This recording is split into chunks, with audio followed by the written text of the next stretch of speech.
मदरसे चलने चाहिए, उनका भी हक है।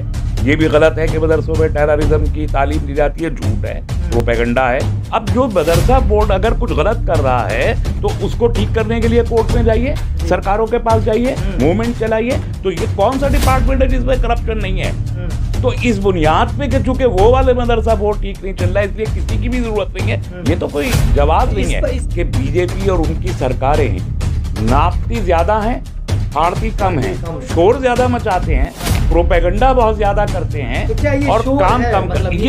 ये पॉलिटिकल पोलराइजेशन का एक शोर है जिसमें सर्वे का ऐलान योगी सरकार ने कर दिया। अब वो सर्वे होगा नहीं होगा पता नहीं, 10 दिन 15 दिन इस पे बहस चलेगी पूरे मुल्क के टेलीविजन पे। और अवैसी साहब आगे गए हैं तो आर्टिकल 30 का वायलेशन हो रहा है, ये तो शिशु मंदिरों का हो रहा है, तो अवैसी साहब उसका जवाब देंगे।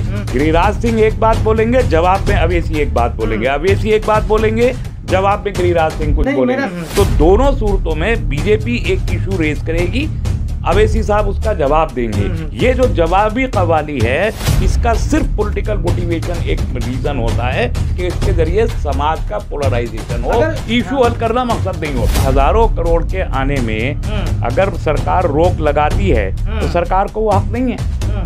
इसलिए कि मैं अगर कोई तंजीम चला रहा हूँ या मैं कोई इदारा चला रहा हूँ और वो प्राइवेट है तो उसके लिए चंदा इकट्ठा करना या अपने इदारे में फीस लेना ये मेरा राइट है और कानूनी हक है। इसे कोई सरकार रोक नहीं सकती। अगर रोकने की कोशिश करके जाइए अदालत में, वो अकली दे। और सरकारें इतनी बेवकूफ़ नहीं है कि उस पर रोक लगा दें, लेकिन फॉरेन फंडिंग जो हो रही है उसे रोकने का हक है सरकार को। 1 लाख करोड़ में पूरा मुल्क पढ़ रहा है और 50,000 करोड़ में सिर्फ 4% बच्चों के लिए है और उसके एक पैसे का कोई हिसाब कहीं नहीं है।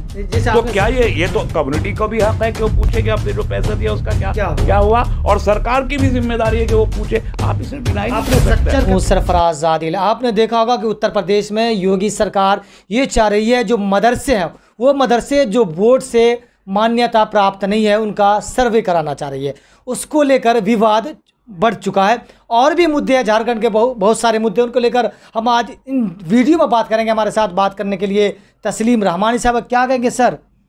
जिस तरह से उत्तर प्रदेश में योगी सरकार ये चाह रही है वो मदरसे जो कहीं ना कहीं बोर्ड से मान्यता प्राप्त नहीं है। ठीक है, सरकार है तो एक सरकार के तहत जितने भी इदारे होते हैं, चाहे रियासत की सरकार हो या मरकज़ी सरकार हो, सरकार के बगैर तो उसकी इजाज़त के बगैर तो कोई भी इदारा नहीं चल सकता। बिल्कुल। प्राइवेट स्कूल जितने हैं मुल्क भर में उनको भी वो अपने हिसाब से फ़ीस लेके अपने हिसाब से टीचर्स भर्ती करके सब करते हैं, लेकिन रिकॉग्निशन तो लेना पड़ता है ना किसी सरकारी बॉडी से। यूनिवर्सिटी खोलेंगे तो किसी सरकारी बॉडी से रिकॉग्निशन लेना पड़ता है। प्राइवेट यूनिवर्सिटीज़ बहुत सारे मुल्क में खुली हैं, उनको भी रिकॉग्निशन लेना पड़ता है।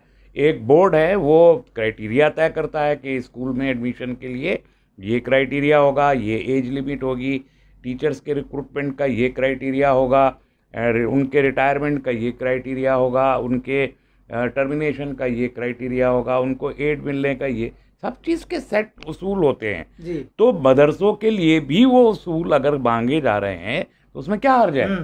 होना चाहिए ना एक ट्रांसपेरेंसी। देखिए इस मुल्क में इस वक्त लाखों मदरसे मौजूद हैं, लाखों, और ये कहा गया सच्चर कमेटी की रिपोर्ट में कि मुसलमान बच्चे जो स्कूल में पढ़ने जाते हैं उनकी टोटल जो पॉपुलेशन है उसका सिर्फ 4% मदारिस में जाते हैं। ठीक है, ये सच्चर कमेटी की रिपोर्ट है। अब इन 4% के लिए जो मसारिफ हैं, कुछ तो एक मदरसा बोर्ड बन गया, यूपी में भी है, बिहार में भी है, सेंटर में भी है और जगहों पर भी है, उसने कुछ रूल्स एंड रेगुलेशन बनाए, लेकिन कुछ प्राइवेट चल रहे हैं। उन प्राइवेट को भी चलना चाहिए, उनका भी हक है। मदरसे चलने चाहिए, उनका भी हक है। ये भी गलत है कि मदरसों में टेररिज्म की तालीम दी जाती है, झूठ है, प्रोपेगेंडा है। ये सारी चीज़ ये प्रोपेगेंडे के साथ मैं ये कहना चाहता हूँ कि अगर CBSE इस मुल्क में मौजूद है, Indian board of secondary education मौजूद है, स्टेट के जो है एजुकेशन के बोर्ड मौजूद हैं, UGC मौजूद है, यूनिवर्सिटी ग्रांट्स कमीशन, NCERT मौजूद है जो किताबें तैयार करती है, सिलेबस तैयार करती है, सिलेबस तय करती है, SCERT मौजूद है, स्टेट एजुकेशन कमेटी, तो फिर इसी तर्ज पर सीबीएसई और इंडियन बोर्ड की तर्ज पर एक मदरसा बोर्ड आखिर क्यों ना हो। ये एक बहुत अहम बात है और ये मुद्दे पर बहस इस मुल्क में होनी चाहिए। और एक साथ मैं दूसरी बात कहना चाहता हूँ, बजट हमारी जो सेंट्रल गवर्नमेंट है, पूरे मुल्क का जो एजुकेशन का बजट है, that is totally 11% of the total Indian budget education पे 11% हमारा देश में खर्च किया जाता है।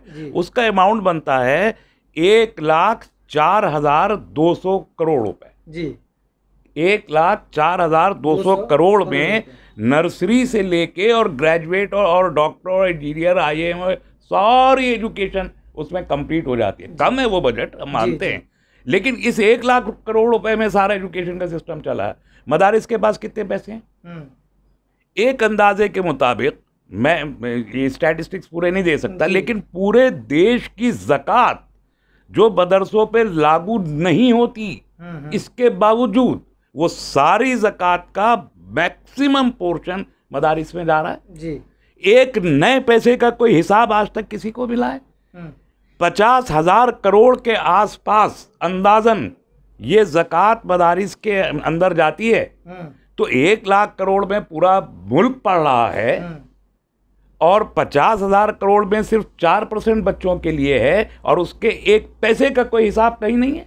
तो क्या ये तो कम्युनिटी को भी हक है कि वो पूछे कि आपने जो पैसा दिया उसका क्या हुआ, और सरकार की भी जिम्मेदारी है कि वो पूछे। आप इसे डिनाई नहीं कर सकते। सच्चर कमेटी का जिक्र किया, एक रिपोर्ट में ये कहते हैं कि सच्चर कमेटी की रिपोर्ट में कि जो टीचर वहाँ बैठते हैं, जो मौलाना होते हैं, लुंगी में आते हैं, और जो बेसिक शिक्षा होनी चाहिए मदरसे में वो अब तक नहीं है। सोने के लिए जो है जगह नहीं है और किताबें नहीं है, ये भी रिपोर्ट में है। नहीं, ये बहुत सारी चीज़ें इस तरीके की हैं। एक एक कमरे में 20-20 बच्चे सो रहे हैं, छोटे से कमरे में, एक कमरे में 20 बच्चे सो रहे हैं।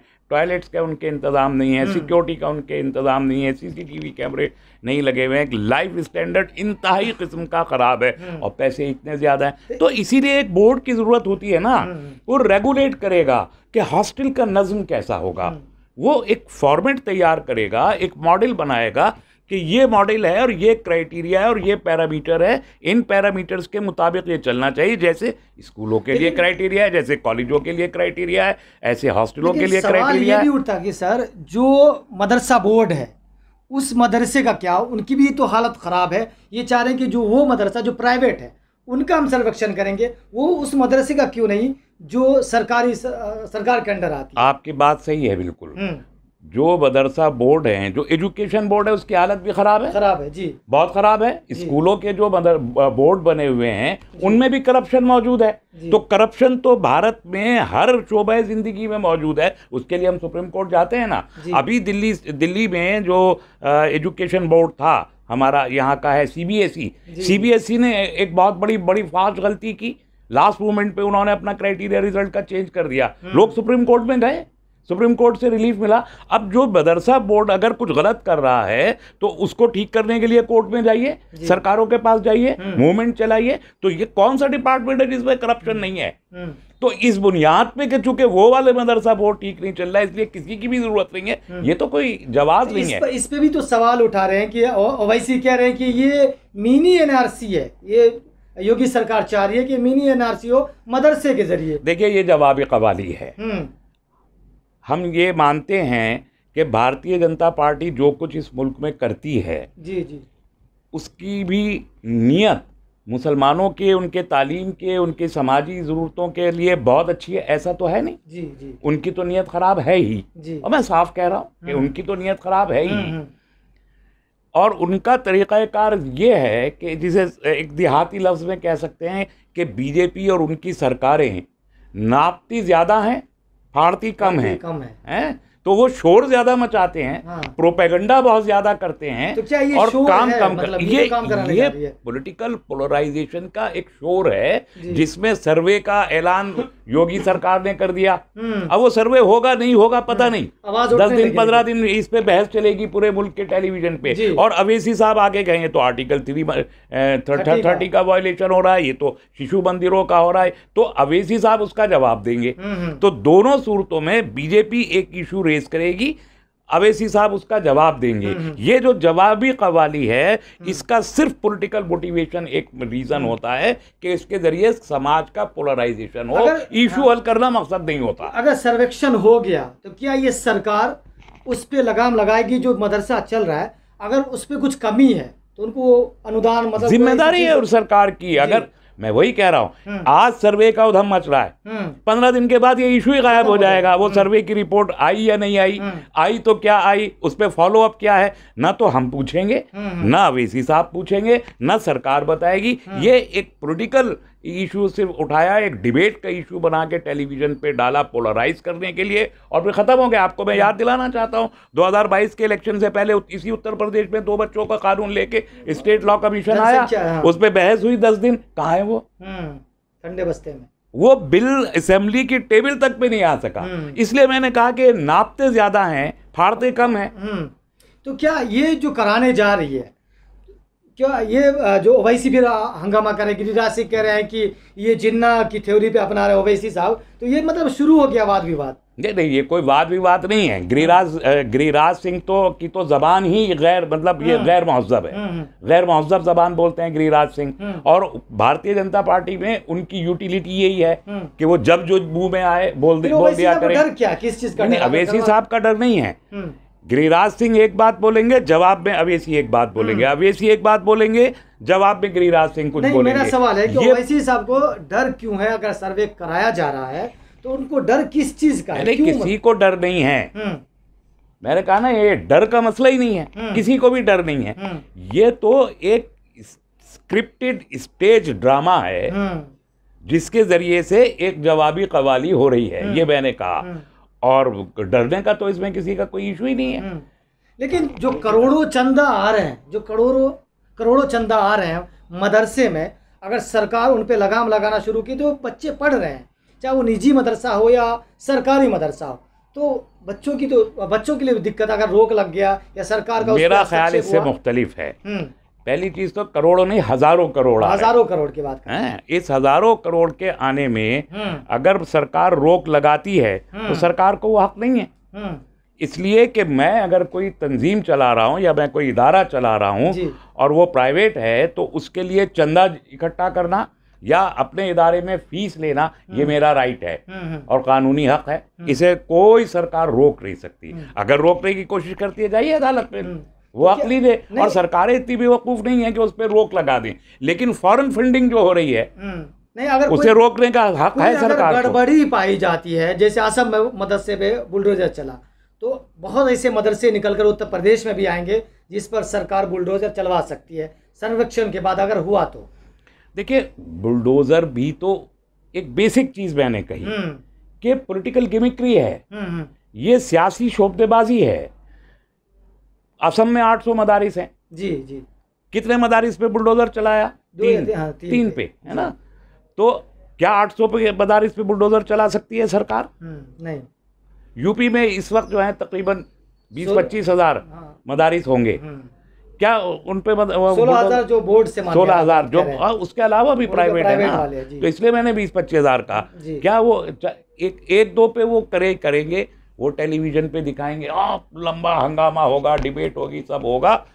वो पर्पस सिर्फ पॉलिटिकल पोलराइजेशन है और कोई पर्पस नहीं है। एक खबर क्रिएट करके उस पर 1 हफ्ता 10 दिन मुल्क में बहस करना और उसके बाद खामोश हो जाना, पोलराइज